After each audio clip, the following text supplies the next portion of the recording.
Supreme court کے فیصلے کو دیکھتے ہوئے یا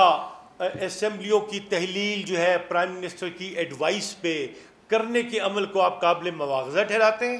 وہ عمل تو بلا واسطہ عدالت کے سامنے زیر غور آ چکا، آئین کی تشریح ہوئی اور اس پہ عمل درآمد ہو چکا۔ آپ لوگ جو بیٹھے ہوئے ہیں، آئین سے غداری تو آپ لوگوں نے کی ہے، نقوی نے کی ہے۔ جو آئین آپ کو 90 دن کے اندر الیکشن کرانے کا کہتا تھا، آپ نے غداری کی ہے آئین سے۔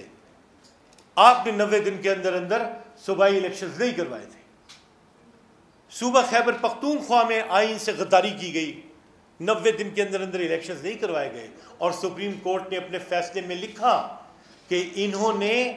آئین سے روگردانی کی ہے، آئین کو they have violated oath۔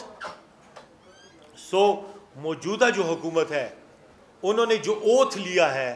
آج کا جو ان کا نریٹو ہے، اس نریٹو نے ثابت کر دیا ہے کہ اوتھ کی وائلیشن میں انہوں نے اس طریقے سے آج جو ہے وہ انیشیٹو لیا ہے، اس ملک میں بگاڑ پیدا کرنے کے لیے، انارکی پیدا کرنے کے لیے، اس ملک کو تباہ و غارت کرنے کے لیے، اس ملک کو تباہ و برباد کرنے کے لیے، سول وار کی طرف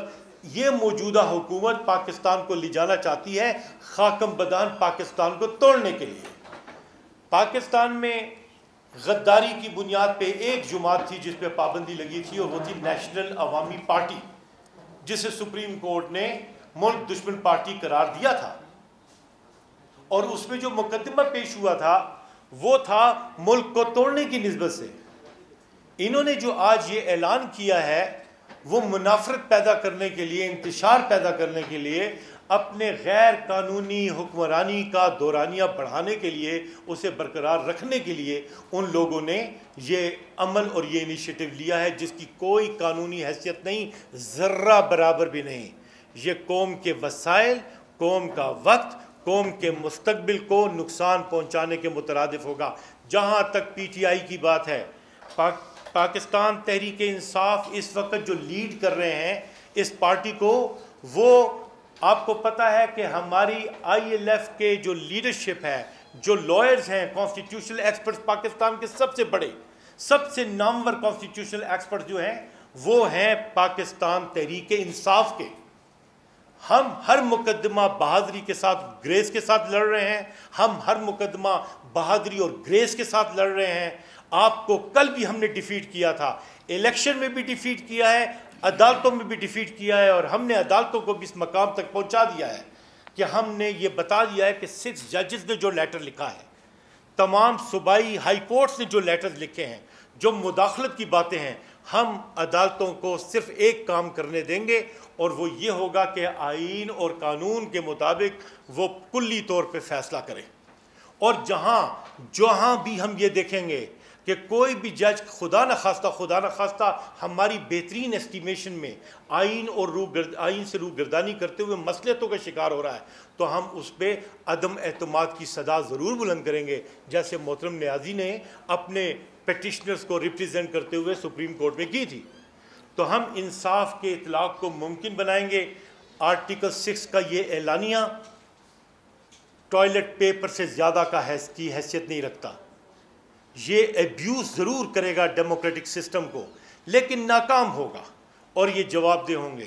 میں سوچتا ہوں کہ آرٹیکل 6 کا اطلاق اس وقت کیوں نہیں ہوا جبکہ موجودہ حکمران جماعت کے بانی جو ہیں وہ ملک سے باہر بیٹھ کے سیاسی جماعتوں سے خطاب کرتے ہوئے ہماری جو ریاستی ادارے ہیں ان کے خلاف زوردار طریقے سے باہر بیٹھ کے بات کر رہے تھے۔ یہ سلوک ان سے کیوں کیا گیا کہ پورا نظم ہائی کورٹ کا چھوڑ دیا، اور ایئرپورٹ سے جب وہ اتر رہے تھے جہاز سے، وہاں پہ جا کے بائیو میٹرک کیے گئے، اور ان کے مقدمات بھی خس و خاشاک کی طرح انہوں نے نمٹا دیے۔ یہ نہیں چلے گا، ہمیں اونرشپ لینی ہے۔ پی ٹی آئی نے اس ملک کے نظام کو درست کرنے کی اونرشپ لے لی ہے، اور ہم یہ جانتے ہیں کہ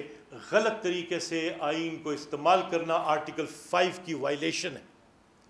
آرٹیکل 5 کانسٹیٹیوشن کا یہ بتاتا ہے کہ آپ نے اوبیڈینٹ رہنا ہے کانسٹیٹیوشن کو،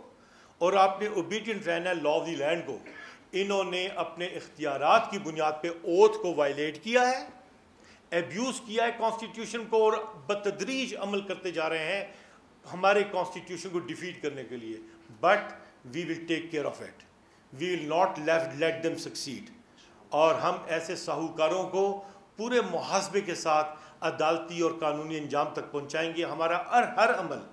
آئین کے مطابق ہوگا, قانون کے مطابق ہوگا, اور ہم کوئی بھی کام آئین اور قانون سے ماورا نہیں کریں گے. جو آئین کی اور انہوں نے قانون کی جنگ ہم پہ مسلط کی ہے, ہم اس کا سامنا بھی کریں گے, کاؤنٹر بھی کریں گے, انہیں بھی جواب دہ بنائیں گے, اور قانون کے ایوانوں میں انشاءاللہ اس قوم کا مستقبل بہترین ہوگا. اور ہم اپنی جد و جہد اس وقت تک جاری رکھیں گے جب تک کہ ہمارے لیڈر